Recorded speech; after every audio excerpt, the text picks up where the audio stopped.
Hello everyone, welcome to Atman Unleash Your Soul. Today's video is about a few reminders that I want myself to remember all through 2025. You can call these my observations, my learnings from the year 2024, and I think that these will help me grow throughout this year as well. Personal goals should not be big. They can also be very micro goals. Even waking up early in the morning every day, I can give a pat on my shoulders saying that yes, I could make it happen. So it might not be a big job switch or a big, switch to another city, but it can also be, having achieved 5 days of consecutive waking up on time. So I think personal goals can be small and they might not be big all the time. Going slow often leads to better decisions. I think that oftentimes I have been a person who wants to rush into things and gets a adrenaline kick out of doing things fast, getting all the answers right now. But life is not designed in such a way. At times, destiny unfolds itself in its own pace, and the universe also has its own way and mechanism of giving us what we truly deserve. So I think that vision should be clear, that goal should be clear, but in terms of the pace, in terms of the timing, we have to trust the universe, and that is why I think going slow is often the best way forward, because patience is also one of the biggest virtues which I have learned in 2024. For people who are sympathetic like me, is giving abundantly is not always the best and healthiest option. I'm not talking about giving per se to the society, but in terms of interpersonal relationships, I think breaching a boundary often happens when givers don't know when to stop. So I have learned how to draw my boundary. I also want others to understand that you don't need to overgive, to overcompensate in order to be happy in a healthy relationship.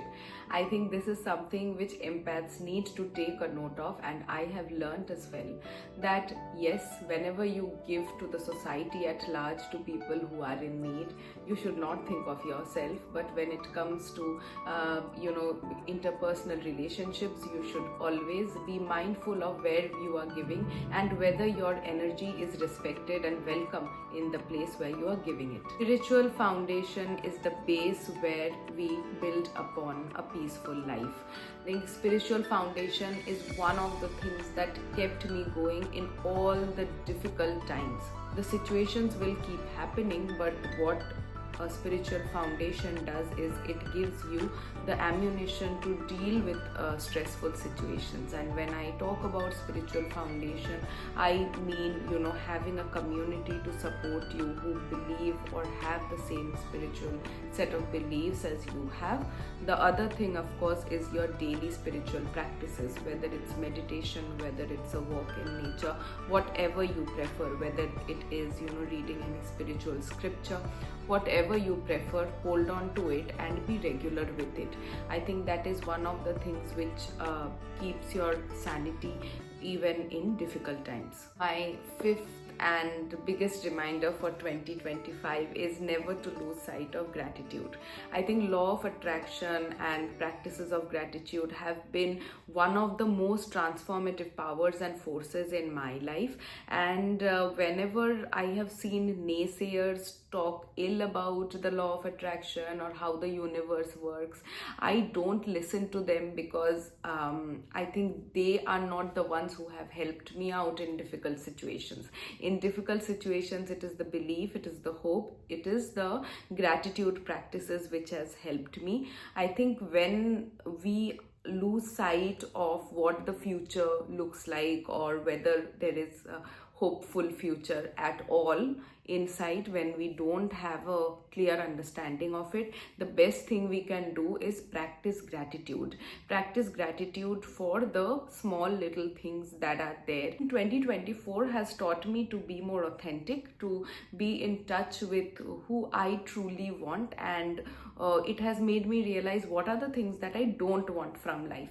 So yes, I think in 2025, I don't know what is there to achieve achieve, or do I have some goals per se.